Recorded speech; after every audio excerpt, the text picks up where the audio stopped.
Hello guys, welcome to my YouTube channel. मेरा नाम निधि है और आज हम डिस्कस करने वाले हैं therapeutic nursing care of patient with respiratory problems. इसके अंदर हम डिटेल में स्टडी करेंगे। तो हमें सब आइए वीडियो को शुरू करते हैं। सबसे पहले बेटा हमें ये पता होना चाहिए कि ये केयर होती क्या है। तो ये केयर आमतौर पे हम उस पेशेंट को प्रोवाइड करते हैं जिसको रेस्पिरेटरी रिलेटेड प्रॉब्लम्स होती हैं। तो हम लोग ये केयर जब हम पेशेंट को प्रोवाइड करते हैं उस दौरान हम पेशेंट के अंदर हो रहे जो मतलब सिम्पटम्स आ रहे हैं उसी को ध्यान में रखते हुए हम ये केयर प्रोवाइड करते हैं। तो यही चीज़ इसमें लिखी हुई है कि जो नर्सिंग थेरापेटिक नर्सिंग केयर है पेशेंट की, वो रिस्पायरेटरी प्रॉब्लम्स पर फोकस करके हम लोग प्रोवाइड कराते हैं। इसमें हम लोग मेंटेन करते हैं एयर पोटेंसी को, इम्प्रूव करते हैं हम लोग ब्रीथिंग पैटर्न को, इंश्योर करते हैं एडिक्वेट ऑक्सीजनेशन पैटर्न को, प्रिवेंट करते हैं हम लोग सारे कॉम्प्लिकेशंस को और प्रमोट करते हैं पेशेंट के कंफर्ट को और रिकवरी को। हम लोग ये केयर किस में प्रोवाइड कराते हैं, तो हम लोग इस कुछ मतलब हम लोग एग्जांपल के तौर पे बता रहे हैं कि हम लोग जैसे सीओपीडी हो गया या फिर अस्थमा या निमोनिया या ट्यूबरक्लोसिस या लंग इन्फेक्शन, रेस्पिरेटरी फेलियर या ब्रोंकाइटिस जैसी समस्या पे हम थेरापेटिक नर्सिंग केयर अपने पेशेंट को प्रोवाइड करवाते हैं। नेक्स्ट हम देखेंगे इसके कुछ बेटा स्टेप बाय स्टेप हम लोग ये केयर प्रोवाइड कराते हैं, जिसमें से हमारा पहला स्टेप आ जाता है। हमारा सबसे पहले हम पेशेंट को असेस करते हैं कि हम उसको क्या करते हैं। तो असेसमेंट हमारा पहला स्टेप होता है और ये मोस्ट इम्पॉर्टेंट स्टेप है जिसकी मदद से हम थेरापेटिक नर्सिंग केयर प्रोवाइड करवा सकते हैं। तो इस असेसमेंट के अंदर भी हमारा पहला स्टेप आ जाता है सबसे पहले हिस्ट्री लेना। तो हम लोग पेशेंट जो नर्सेस होती हैं वो पूरी इंफॉर्मेशन अपने पेशेंट की कलेक्ट करती हैं कि पेशेंट को शॉर्टनेस ऑफ ब्रीथ तो नहीं कॉज हो रहा, उसको कफ तो नहीं आ रहा, चेस्ट पेन तो नहीं आ रहा, स्पुटम के क्या कैरेक्टरिस्टिक्स हैं, यानी स्पुटम का कलर कैसा है, अमाउंट कैसा है, स्मेल कैसा है। स्मोकिंग हिस्ट्री भी हम पेशेंट के लिए लेंगे कि पेशेंट कहीं स्मोक तो नहीं करता है। पास्ट रिस्पायरेटरी इलनेस को भी हम डिटेक्ट करेंगे कि कहीं पेशेंट को किसी प्रकार की बीमारी या किसी प्रकार की प्रॉब्लम तो एराइज नहीं थी उसके रिस्पायरेटरी रिलेटेड।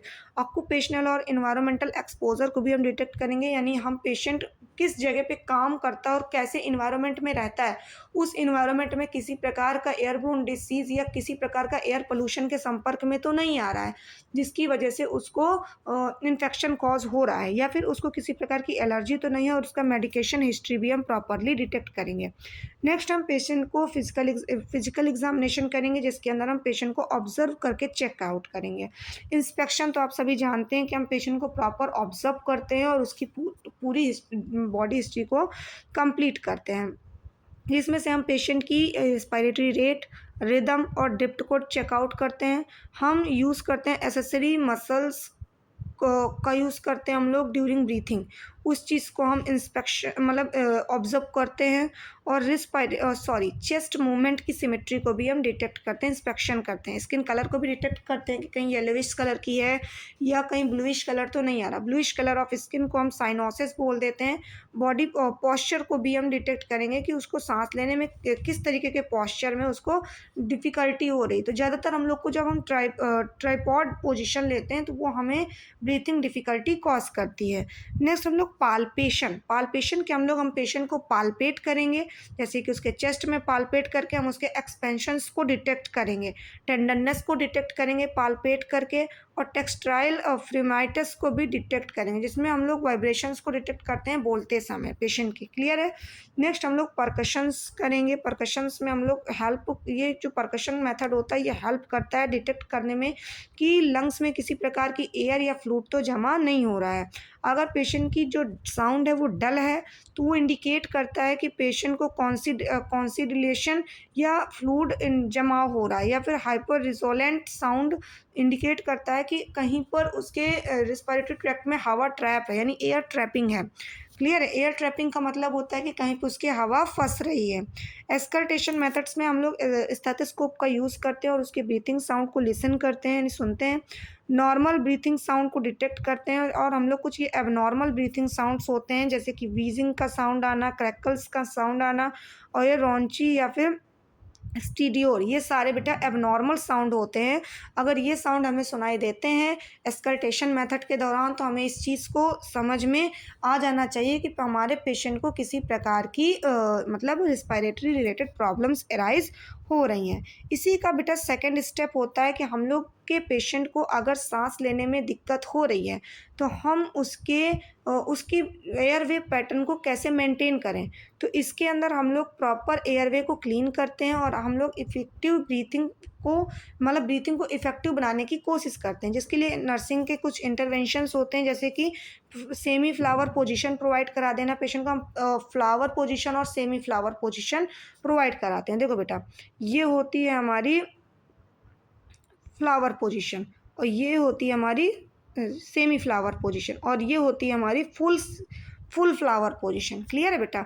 तो ये एक बार मैंने इस पोजीशनिंग के ऊपर बिल्कुल कंप्लीट वीडियो डाला हुआ है, तो आप वहाँ पर जाकर के पढ़ सकते हैं। नेक्स्ट हम लोग पेशेंट को कफिंग के लिए और डीप ब्रीथिंग के लिए इनकरेज करते हैं। परफॉर्म अगर पेशेंट को सक्शन की ज़रूरत है, यानी उसके रिस्पिरेटरी ट्रैक्ट में कुछ फंसा हुआ है, तो हम लोग उसको सक्शनिंग करेंगे और पेशेंट के जितने भी सेक्रीशंस हैं उन मतलब पेशेंट कैन नॉट क्लीन मतलब अगर पेशेंट के रिस्पिरेटरी ट्रैक्ट में किसी प्रकार के सेक्रीशंस हैं जो फंसे हैं, उसको सांस लेने में दिक्कत पैदा कर रहे हैं, तो हम उनको सक्शनिंग की मदद से क्लियर कर देंगे। पेशेंट को हम चेस्ट फिजियोथेरेपी प्रोवाइड कराएंगे और मेंटेन करेंगे उसका एडिक्वेट हाइड्रेशन और उस जिससे कि उसकी म्यूकस लाइनिंग जो है वो लूज़ हो सके। एडमिनिस्टर करेंगे उसको ब्रोंकोडायलेटर्स अगर उसको नीड है तो। नेक्स्ट हम लोग गैसियस एक्सचेंज जो पेशेंट का क्लियरली नहीं हो पा रहा है, तो उसको भी हम इम्प्रूव करेंगे, जिसमें हम लोग रिस्पिरेटरी प्रॉब्लम्स जो हैं उनको हम ऑक्सीजन सप्लाई प्रोवाइड करेंगे जैसे टिश्यूज़ में, जिससे कि हम उनकी रिस्पिरेटरी प्रॉब्लम्स को ट्रीट कर सकते हैं। इस दौरान हम लोग पेशेंट को जो ऑक्सीजन सेचुरेशन है उसको पल्स ऑक्सीमीटर की हेल्प लेकर के डिटेक्ट करेंगे। नेक्स्ट हम लोग उसी के हिसाब से हम लोग ऑक्सीजन थेरेपी उसको लगाएंगे या उसको स्टार्ट करेंगे। उसका आर्टियल ब्लड गैस से हम लोग जांच करते रहेंगे, उसके रिज़ल्ट को हम मॉनिटर करते रहेंगे। उसी के दौरान ही हम पेशेंट को और ये सारी चीज़ें प्रोवाइड कराएंगे।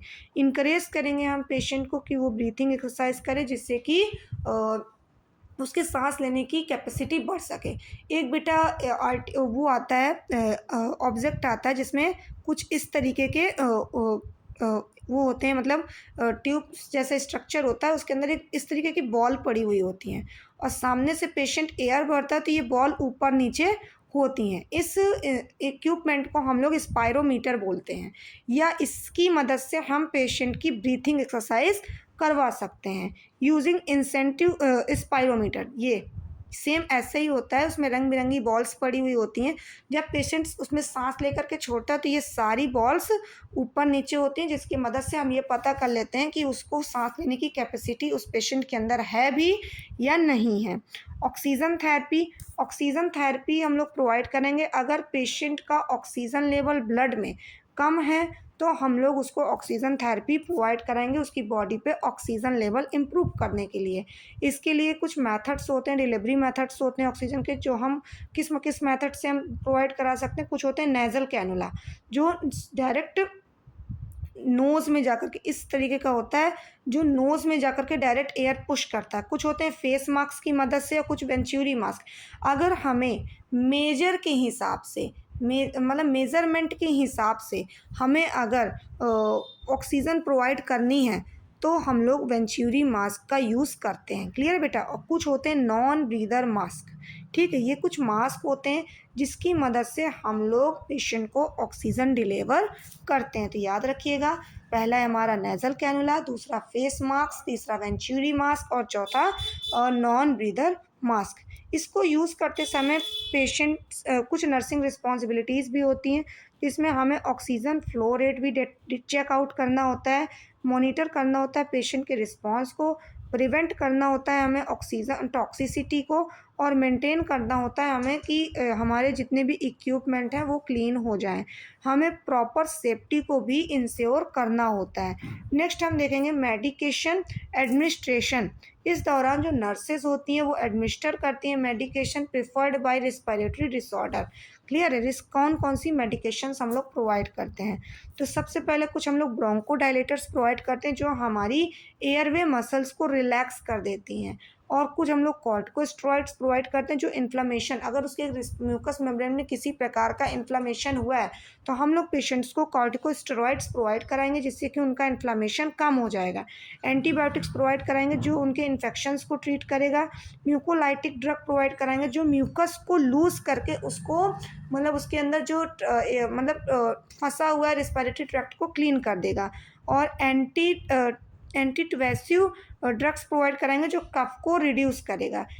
इनको देते समय इन ड्रग्स को कुछ नर्सिंग रिस्पॉन्सिबिलिटी होती है, जैसे कि नर्सेस की कुछ मेन रिस्पॉन्सिबिलिटी, जैसे राइट डोज को चेक करना, राइट रूट को चेक करना। ड्रग देने के बाद उनके कौन कौन से साइड इफ़ेक्ट तो नहीं आ रहा है, कोई साइड इफ़ेक्ट अगर आ रहा है तो सीधे डॉक्टर को इन्फॉर्म करना, या फिर प्रॉपर इन्हेलर का यूज़ करने, कैसे इन्हेलर को यूज़ करना है उस चीज़ के बारे में पेशेंट को ट्रीट करना या टीच करना।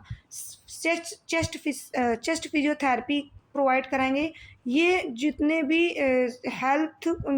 लंग्स के जितने भी सेक्रेशंस है ये उनको रिमूव करने में मदद करती है, जैसे कि आपका पोस्चुरल ड्रेनेज हो गया, चेस्ट परकसन हो गया, चेस्ट वाइब्रेशंस हो गया, ब्रीथिंग एक्सरसाइज हो गई, ये सारी इसके अंदर इंक्लूड होती हैं, इन सब की मदद से हम लोग लंग्स में प्रेजेंट सेक्रेशंस को कम कर सकते हैं। क्लियर है? लंग्स में अगर पानी बन रहा है या फ्लूइड बन रहा है तो हम उसको ड्रेनेज करवा सकते हैं, कंप्रेशन करवा सकते हैं चेस्ट वाइब्रेशंस की मदद से, और ब्रीथिंग एक्सरसाइज करवा के हम उसको ठीक कर सकते हैं। प्रमोटिंग इफेक्टिव ब्रीथिंग पैटर्न, हम लोग को प्रमोट करना है कि उनकी जो ब्रीथिंग पैटर्न है वो अच्छी हो जाए, जिसमें हम लोग कुछ टेक्निक्स का यूज़ करते हैं, जैसे कि डीप ब्रीथिंग एक्सरसाइज का यूज़ कर सकते हैं, पर्स्ड लिप ब्रीथिंग का यूज़ कर सकते हैं, या डायफ्राग्मेटिक ब्रीथिंग यूज़ कर सकते हैं, यानी प्रॉपर वे में डीप ब्रीथ। ठीक है? This technique help improve lung expansions, ये जो टेक्निक्स हैं वो सारी लंग एक्सपेंशन को इम्प्रूव करती हैं और ब्रीथलेसनेस यानी सांस ना आने की प्रॉब्लम्स को भी कम करती हैं। हमें पेशेंट की इन्फेक्शन से भी बचाना है, तो रिस्पिरेटरी इन्फेक्शंस की कंडीशन में हमें पेशेंट को सेव करना है, जिसमें हमें प्रॉपर हैंड हाइजीन मेंटेन करने हैं, प्रॉपर पीपीई का यूज़ करना है। हमें सारी जितनी भी हम इक्विपमेंट्स या जो चीज़ें हम पेशेंट को प्रोवाइड कर रहे हैं वो सारी हमारी स्टेराइल होनी चाहिए, और हमें सारे प्रोसीजर करते समय स्टेराइल टेक्निक्स का यूज़ करना है। हमें इनकरेज करना है कि अगर पेशेंट को जैसे इन्फ्लुएंजा या निमोनिया जैसी कंडीशंस है तो पेशेंट हमारे वैक्सीनेशन करवा लें। आइसोलेट करना है, अगर पेशेंट को रिक्वायरमेंट है तो हम अपने पेशेंट को आइसोलेशन में भी डालेंगे। नेक्स्ट हम लोग को प्रॉपर मॉनिटरिंग करनी है और ऑब्जर्वेशन करना है, कंटिन्यूअस मॉनिटरिंग करनी, जिससे कि हमें पेशेंट के अंदर एराइज होने वाले अर्ली कॉम्प्लिकेशंस दिखाई देंगे। सभी वाइटल साइन को टाइम टू टाइम डिटेक्ट करना, जैसे पेशेंट का टेम्परेचर कितना है, पल्स कितना है, रिस्पायरेशन कितना है, ब्लड प्रेशर कितना है, ऑक्सीजन सेचुरेशन जिसमें हम एबीजी चेक कर सकते हैं, आर्टियल ब्लड गैस की मदद से हमें ऑक्सीजन सेचुरेशन पता चल सकता है, पल्स ऑक्सीमीटर की मदद से भी हमें पता चल सकता है, लेवल ऑफ कॉन्शियसनेस भी हमें डिटेक्ट करना है कि हमारा पेशेंट कितना कॉन्शियस है। स्पुटम चेंजेस में हमें कलर, ऑर्डर और स्मेल को चेकआउट करना है, और जो हम ट्रीटमेंट प्रोवाइड कर रहे हैं पेशेंट को वो कितना रिस्पॉन्सिव है इस चीज़ को भी हमें डिटेक्ट करना है। नेक्स्ट हम लोग न्यूट्रिशनल सपोर्ट भी चेकआउट करते हैं कि हमारे जो पेशेंट हैं उनको किसी प्रकार की रिस्पायरेटरी प्रॉब्लम्स हैं, उस दौरान उनकी जो पुअर एपेटाइट है यानी उनको भूख नहीं लगती और हाई एनर्जी की अगर ज़रूरत है, उस दौरान हमें पेशेंट को न्यूट्रिशनल सपोर्ट भी प्रोवाइड करना। उस दौरान हम पेशेंट को हाई प्रोटीन और हाई कैलोरी डाइट भी प्रोवाइड करते हैं, और स्मॉल और फ्रिक्वेंट मील प्रोवाइड, यानी कम खाओ लेकिन ज़्यादा, मतलब जल्दी जल्दी खाओ लेकिन कम कम खाओ, ऐसा करने के लिए हम लोग पेशेंट को इनकरेज करते हैं। हम लोग प्रोवाइड कराते हैं एडिक्वेट फ्लूइड और अनलेस कंट्रा इंडिकेटेड। ठीक है? नेक्स्ट हम लोग पेशेंट को एजुकेट करते हैं, टीच करते हैं प्रॉपर कि वो स्मोकिंग ना करे, प्रॉपर मेडिकेशन ले टाइम टू टाइम, अपनी time to time breathing exercise करें, अवॉइड करें जिस चीज़ से उसको एलर्जी है या किसी पोल्यूशन के संपर्क में उस चीज़ को वो उस इन्वायरमेंट को अवॉइड कर दे, और इम्पॉर्टेंस फॉलोअप विजिट करें। ठीक है? टाइम टू टाइम आकर के अपना चेकअप कराए कि उसको किसी प्रकार की रिस्पायरेटरी प्रॉब्लम्स मतलब नहीं हो रही। ये सारी टेक्निक्स को यूज़ करके हम पेशेंट की बेहतर तरीके से रिस्पायरेटरी रिलेटेड प्रॉब्लम्स को ट्रीट कर सकते हैं। तो आई होप कि आपको ये वीडियो क्लियर मतलब इसमें डिटेल एक्सप्लेनेशन आया होगा और आपको इस वीडियो से रिलेटेड सारे डाउट्स भी क्लियर हो गए होंगे। तो यदि आपको ये वीडियो पसंद आया हो और तो मेरे चैनल को लाइक करें, सब्सक्राइब करें एंड बेल आइकन को प्रेस करें। Thank you.